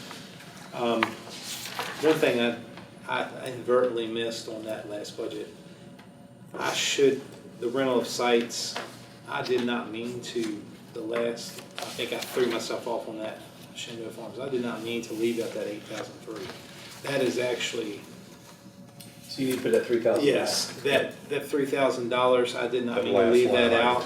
Rental Page sites. 50, or page 30, I'm sorry. That is actually, and I wanted to explain that, and I was looking at it, and I did not mean to do that, but that is where we pay Shenandoah Farm Store, the owner, we pay for rental of the location. Sit in that Yes, box there, yes. okay. And So I it's did- supposed to be 3,000 It is total supposed at department Yes, request? yes, Okay. yes, and that was my mistake So in this transition. so we changed the file number to 891. Yep, 3,000. Okay, 4235 budget, if there's no more questions there. This is the transfer station. This is on the, basically what we call the bottom, the lower half, where the residents use to throw away their couches, large items. And it's also a recycling facility as well. You can see there's some increase for salary there as well, and that's again due to the pay study, and a lot of those part-time people's minimums came up. And additionally, we're looking at what overall it's $23,000. There's recycling expenses. You know, like I said, we're just seeing we're having to haul further. We're getting an increase in recycling, and it's just at the end of the day, right now, it's I don't know until the recycling market changes. I don't know if we'll see those rebates in years to come that we used to see. Right now, the only thing we really get a rebate on anymore is bulk scrap metal. So We used to. this page goes for the, where you This back is up the to bottom, convenience where you site throw at away the your train trash. Yes, ma'am. Okay. Yeah. So. I didn't know you broke it out. I thought it was Yeah. That's just for the collection. And all these people are part-time and so there's no benefits? There's no benefits. So, Okay. Other than like yep, the first. The ones I see, they look like they're retirees, aren't they? Well, we have a lot of retirees. We do have a couple young fellas now, actually, that some are kind of in transition, just out of school, or Right. we have some that work, other jobs. But most are retired. You probably have 30 retirees in that stack. And no major changes. Any questions on that one? 4240 is a very big budget as far as dollars and cents. This basically is handling all the waste that's coming in the county. It's handling the trucking from our the truck's coming from convenience sites. They're going to be dumping on the floor. We're going to be loading them back in the tractor trailers. All of the commercial haulers in the county are dumping there. All that waste that we move, every ton that goes down the road, the tip and feed to Battle Creek landfill will be in this budget, and all of the trucking costs associated with transferring it out of county are within this budget. So those are huge line items. Additionally, we've had some discussion over the closed landfill. The closed landfill maintenance is included in this budget, and the engineering services that we have are included in this budget as well. The biggest change I've seen, I mentioned the CPI 5%. That came up to 5% each year. In addition, our contract with Battle Creek Landfill, it goes up 25 cents per year, or 25 cents per ton per year. So those are uncontrollable. We have seen increases in tonnage. We're really trending up several thousand tons a year, which in regards to the economy is a good thing. I think we're looking back at I'd say before the economy went downhill, 2010 in that area, 9-10. We're trending back. I mean, for like 10 years, I looked back when I first started, we were averaging over 10-year period 30,000 tons, and we were just with waste that we shipped out for physical year 19, we were over 35,000 tons, which is a lot of waste. A lot of waste. So I've seen an increase of 1,000 to 2,000 tons a year for the last several years. When I'm looking at dollars and cents, I'm not trying to just push, a couple $100,000 on there. I don't think I'm going to make budget this year on that line item because the waste goes up. Even if the price doesn't change, more waste means a bigger tipping fee. Now, if it's commercial, we have seen some commercial development. That will also mean we should see some increase in our revenue, our offsetting revenue as well. And if you have any contract questions, I'll do my best to answer them while I'm sitting here. If you have any questions about contracts. Do we have a long-term contract with Page County, Battle Creek, last time it was 2008, it was a 15-year contract. So After the 15 years is up, then we have 2 5-year extensions. And then if anybody wants to terminate, it's a requirement for a 2-year notice prior to a termination. So right now, we're still in pretty good shape. We made sure that was, Yes. keep us straight for a long time, aren't you? We made sure it was gonna be for a long time. Okay. Your two top, solid waste operations manager and compensation operator. What is the compensation operator? Operator, that is actually 2 full-time men there. They're under the same classification, 1001. Okay.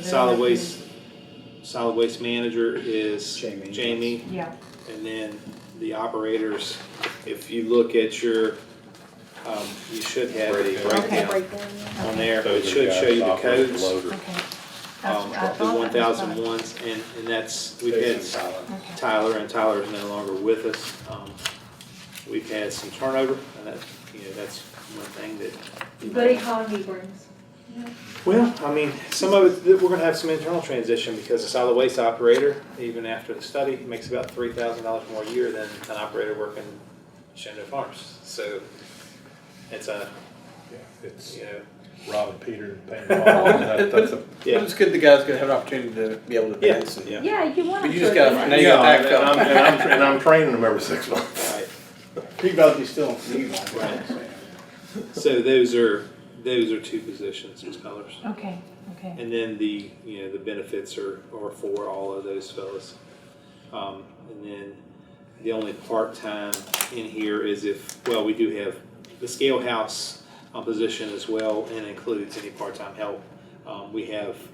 Typically we have 1 part-time person, but there's occasions where, there's vacations or, we have a transition with retirees. There's frequent transitions at times.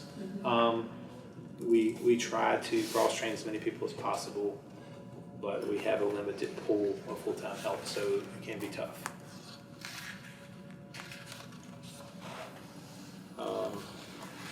And I think, the one thing coming up in the future, it doesn't have to be done this year, that I had put money in, or I requested money for, and under capital was, we've had, our scale has been there since initiation, and of the transfer station, I think, and I got an actual number from Page County who redid theirs just for estimation purposes of $85,000, but I've tried to have the concrete, sealed and crack repaired, and it's starting to heave, and the scale company's pretty much told me, my useful life is coming to an end unless I find some kind of magic here, in the next couple of years.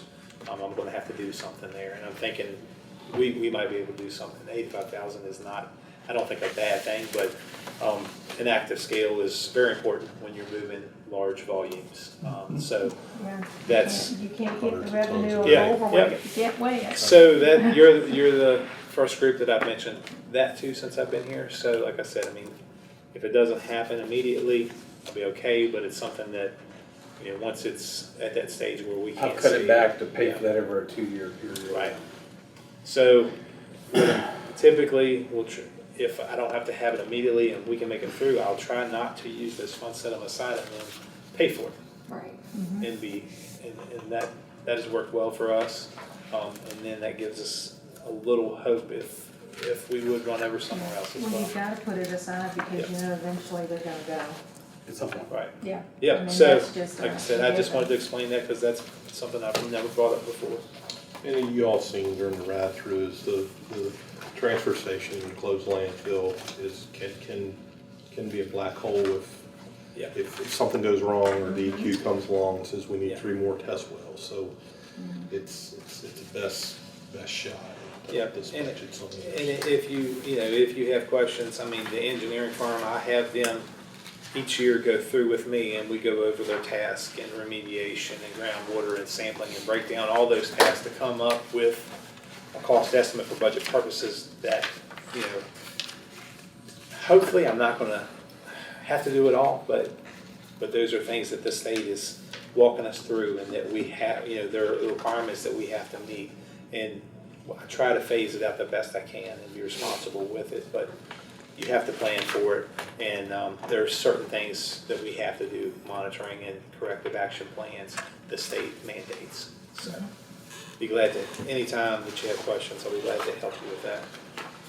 No questions, I'll go on to the next one. Lakefront Rural Sanitary District.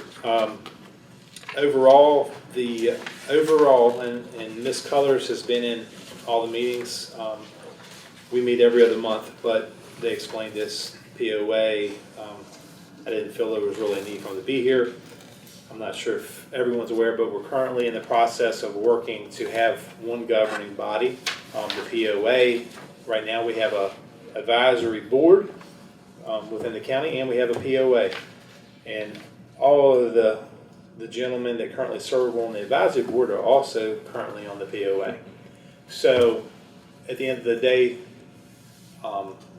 we're in the process of trying to come together on an agreement. Some of the transition with the legal team has delayed that somewhat, but the reason for the $45 increase, which is basically a direct line item increase and change in the budget that we didn't have before, is because once we establish an agreement, the citizens of Lakefront Royal will only receive one bill in the mail rather than two. They'll receive a bill from the county and not from the POA. Now, the $45 last year, when the POA sent out the bill, was $70, and the year before that, it was $100. And now that 45 will be tax deductible because of Right. local tax. So overall, for each property owner, they're going to see a decrease in their bill, and they will be able to deduct it from their taxes, as he said. So a little bit different than our Shenandoah Farms discussion.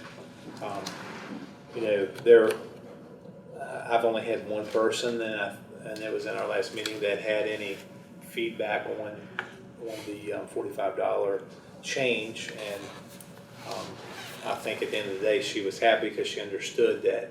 So there's just gonna be one building now, right? There'll be one billing, They're doing away with rather the than POA two. fees. Okay. It'll be part So of the sanitary it'll, district. similar to Shenandoah Farms, that's $6,500, which comes directly from not $6,500, the $15,569, the contract service amount. That is what will go back to them. That's what that $45 would equate to if they sent out the billing themselves. They have reduced their fees over time. Additionally, we've taken on other maintenance items that the POA was responsible for, and they pay us hour for hour for those things. Before, we didn't mow around the dam and the lake and maintain it, and we've started to do the maintenance work for them. That'll be a part of the written agreement that we'll do what they ask us in regards to the lake and dam maintenance. So our board has to approve that new rate. Yes, yeah, so it'll just be a sanitary district rate.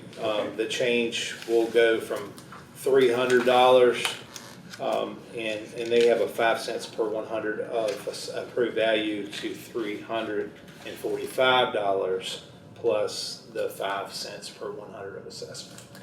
And that's in your documentation form in there. Oh, yeah. What it currently is and what is proposed to that. Oh, They're, and if desired, their POA president is very easy to talk to. I know he would be glad to answer any questions, and the advisory board chairman as well. Yes. Next one in line is Linden Heights Sanitary District. Their HOA board has requested a $25 increase, and their increase, which they have, they actually have some rural addition projects. Blue Valley Road. Blue Valley Road. They're much smaller than the farms. 2.5 miles. Yeah, 2.5 miles of road, but they're on the top of the mountain, and you spend a lot more time when you have a cold, snowy year on top of the mountain. So they realize, to get the roads into shape, to maintain the roads, to grade the roads, if you have a bad winter, it takes a little more money. They want to be able to have money and to be able to set aside money to plan for rural district projects. In the future, they do have some money set aside now. I looked at the last 2 years there, we spent 2669, 3242 in snow removal. Right. They were contracting that out beforehand. What were they spending per year? And I I realized don't have the actual, but year to year varies significantly, like this year. I mean, typically they would have $500 minimum per storm, from my understanding, because they could only get one vendor to respond.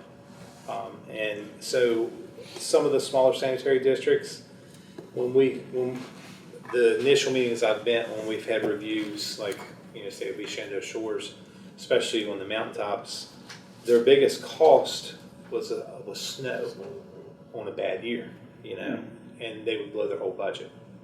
Now, in recent years with all the rain, they've spent a lot of money trying to grade, but they can't do it with a contractor who, if you have 2 miles of road, the contractor is going to typically not want to come there just for 2 miles of road without charging you quite a bit of money.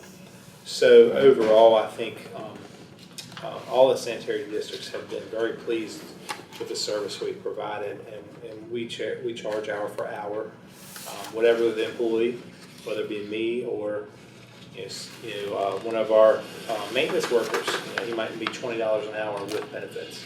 That's what they get charged. If I'm there for an hour, or if I'm there for 8, they get charged for that amount. Yes, we pay roads up there, nothing nice on top of that. No. You head down to T Court at one point, that was They paved have down. east on Blue Valley. There's a steep section. hill.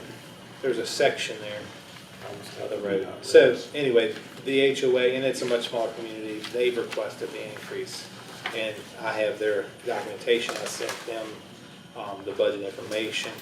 They've also sent in a listing. You should have a listing of all of their board members if you would desire to contact them. Next budget will be Osprey Lane Sanitary District. 0% increase proposed. That's our newest one. That's the $1,000 that Ralph mentioned at the top of the list, as far as a lot fee. An improved lot is $1,000, but you only have 12 improved and 2 unimproved lots. And about a mile of road, so that's why the lot fees are. Yeah. Has any improvement been made on that road yet, or what's the plan? Well, I mean, we reviewed the road with them prior to start of work, and then they talked about replacing a lot of the pipe, and and meeting with the board and Bob and myself and Public Works foreman. We all walked with their board, and we just let us review it and evaluate it. You don't have a huge budget. They were very frugal and they had surplus funding, but let's see what's happening before we just go in and replace all the pipe. So really, we see, there was possibility of some construction happening, but we have one pipe. I think we'll probably get 2 the next year. We replaced one pipe. There was only one pipe in there that was not functioning. We went in and cleaned the ditches, cleaned all the culverts out, and get those ditches moving, and get the road in shape, and it's doing well. I mean, there's a couple structures in there we can't really do much with. So preliminary work has to be done really before Yeah. road improvement happens. And Their biggest cost, not to interrupt, Mike, their No, biggest cost, they've got a couple of what I'd call modified pipe overflow, stream crossings. Yeah, concrete. At some point, it's gonna take some more substantial drainage structures, but that's down the road when we get the funding set aside. Yeah, that's going to take a while. But I think they're very pleased with the work we've done so far. And then the last is Wildcat Drive Sanitary District. They did raise their fee last year, I guess it was, but this year there's no request for change. Just based on collection rate, sometimes you'll see a minor adjustment when there's no change just because of lot consolidation, or the collection rate might change slightly. So you can have the same number of homes there and somebody combines a lot, and there might be a slight change at times when we really aren't looking for an increase across the board. But overall, no change. And You just did some asphalt repair this year. we did. I mean, like right now, I'll have to do a transfer soon. They had leftover funds from their HOA, and I can't remember the exact figure for the check. It was like $12,500. So, you know, we did some asphalt repair for them that they have already given me funding for. So I will see what's in the budget, but I have monies already set aside in special projects that came from them to move over to pay for the work that we performed this year.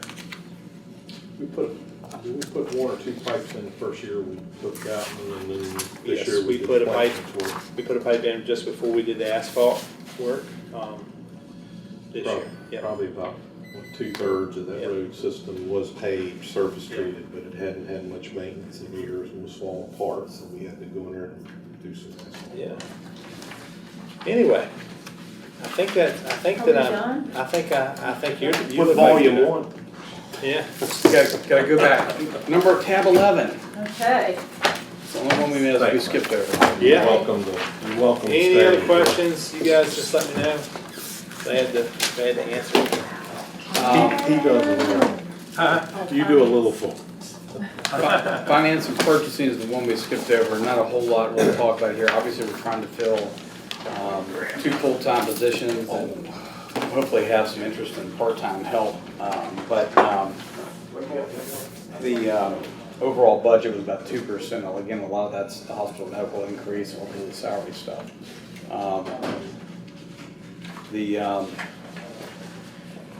And if Carolyn is coming in a part-time, Connie, is that correct right now?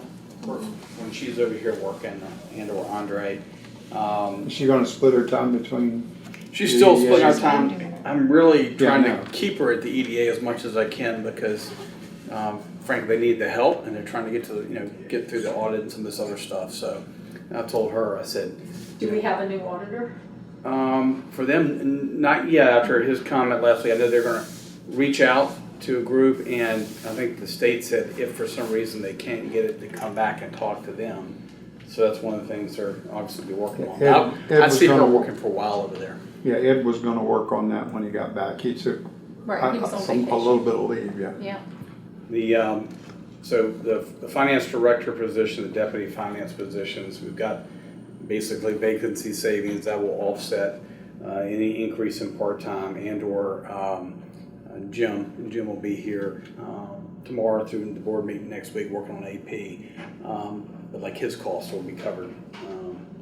We'll transfer funds out of that for that cost. Also, the big budget here is the next one, which is the CSA budget, and Cheryl is our board rep on that CPMT, and this is Jeannie, and the big thing, Jeannie's gonna be retiring this year, and it's gonna be a huge hole for us to fill because she's great at what she does. We are gonna try to get somebody else in to job shadow with her ahead of time because frankly, one, we've got, you're talking about a $1.8 million budget, we've got the resources to do it, but two, it's such an important position, I can't afford not to. I hate to say it, but this is one of those budgets where it kind of is what it is. You gotta pay for what you gotta pay for.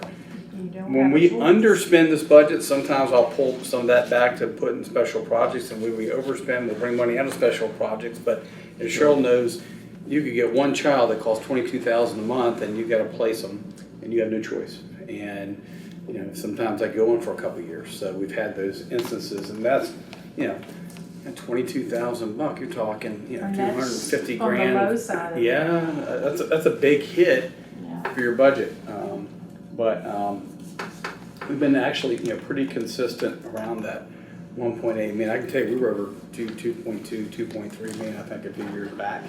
But that's one of Jeannie's job and CPMT's job is try to rein those costs down, keep them in line. But so we pretty much kept that flat. But like I said, that's going to be the change in the coming year is going to be, and probably the person that comes in behind Jeannie will be cheaper. Jeannie's been there for a while, so her salary's up. But we will have a little bit of duplication here for the next, say, 6 months, but I think she's looking August timeframe, Cheryl, I think, somewhere like that. I know she said she was willing to stay Then part-time after that. part-time, Yeah. but I don't remember if she wanted to be retired but would stay a little past August, or if August was, I'll stay till August. I don't remember. I know I'm August. envisioning her full-time till August with somebody shadowing, then that person I full-time, know, and Jeannie that's, shadowing. that's her. the hope, but But she I'll would ask have, her again. she would have to have a 30-day separation with us under VRS rules, so that's a, Yeah. lose her for a little bit, but, that's all I've got, unless there are any other questions, Mr. Chairman. I know we've got to be back here in 20 2 hours minutes. plus. 20 minutes. We can set the rest of the sandwiches. It's, after dinner. it's been Saying, I a, don't know if I'm going home or it's been a not. productive day, as Archie can attest. This is as bad as it gets for budget. You get through the day, you're on the, Been the longest one I can remember. usually we're done 2:30 time frame, but it's just like, the sanitary, as you add sanitary districts, you're adding more stuff to talk about, I think, at that point. But, budget-wise, 5:30 before our meeting next Tuesday, we got school board. It's a 30,000 foot level, them talking about what their estimates are from the state, talking about what they're trying to do with the budget. Of course, they won't have a final number from the state. And we'll talk about some of the stuff going on. The good part is there's not, other than AS roads, there's not a lot of capital stuff to talk about. So that part of the conversation will be shorter, but, if you have some questions that you really want them to answer and they may be more complicated, let me know ahead of time and I can pose them and say, hey, you might get a question about A, B, and C, be ready for it. You can certainly do that. We need the short book for the EDA tonight, correct? Yes. I didn't know if he had more handouts that were He different. might, knowing Doug, and yeah, they probably will, but bring your short book. Obviously there's we'll have to make, the board will have to make a decision, EDA especially, is that going to become a county department or not? And, I think it's easy enough for us to, because we've been working with, we're already their fiscal agent, we've already got their budget pretty much broken out into the major categories, but we could convert that to a county level department budget. That wouldn't be too difficult to do.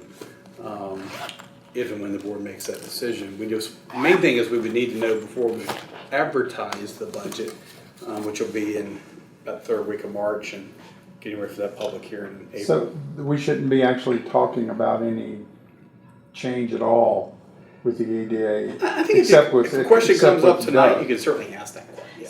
So I'm gonna play the, Yeah. so Please. if we bring it under the county and it becomes a county function, then I believe the town has a greater argument about creating their own.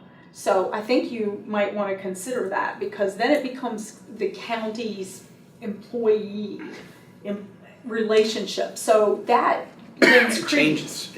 it changes the whole dynamic. So I think we need to consider that dynamic. Well, in talking with Doug a little bit today, that announcement. Are you still recording? He can record, this is open public forum, we can talk about this. Yeah, this is Well, you public. can talk tonight, but I think it's, if the town were to say, hey, we'd like to come back and start paying, but we'd rather it not be a county department, then that's something that would influence your decision making, maybe. Or maybe they'd say, you know what, we agree, maybe it should be a county department and have more oversight under, ultimately under the board. I think it's 2 people. When is the next county town liaison EDA meeting? Is there March. one in March? In March. Okay, maybe there needs to be one earlier. Anyway, I My don't think two we're in cents. control of that. I know. The other answer is we can do that. You don't have to do it as part of the full regular budget. We could do it right after into June. It really, if we made the decision where let's hold off on that. You said let's Right. hold off. Don't include that with the budget right now. We can have a public hearing on that later. We can wait till later. And Yeah, I think that might be the wiser approach. Yeah, I don't think we should do it until the new budget starts, Right, I agree. But my comment would be, if we were going to do it. if we were going to do it, is to try to time it with The budget. budget in July Yeah, 1, Makes because sense. as an example, so they're already gonna have to find a new auditor for the 18 audit. They're gonna have to find an auditor for the 19 audit, and they're gonna have to find an auditor for the 20 audit. No, they will have to find, because that'll be a separate unit of ours. That'll we be took over ours, as then. fiscal agent, and then it'd be part of our budget, but it'd be nice to have it stop and start on the fiscal year start. So that you don't So it's have, not I so gotta do an convoluted. audit for 3 months and try to So it's figure. not so convoluted, yeah. Not so convoluted. I agree. I just, lastly, I just want to thank Connie. Connie put all those charts Thank you, together, pulled the Connie. books Yes. together. That's all A her. lot of work. Good. Lots of work. Takes time.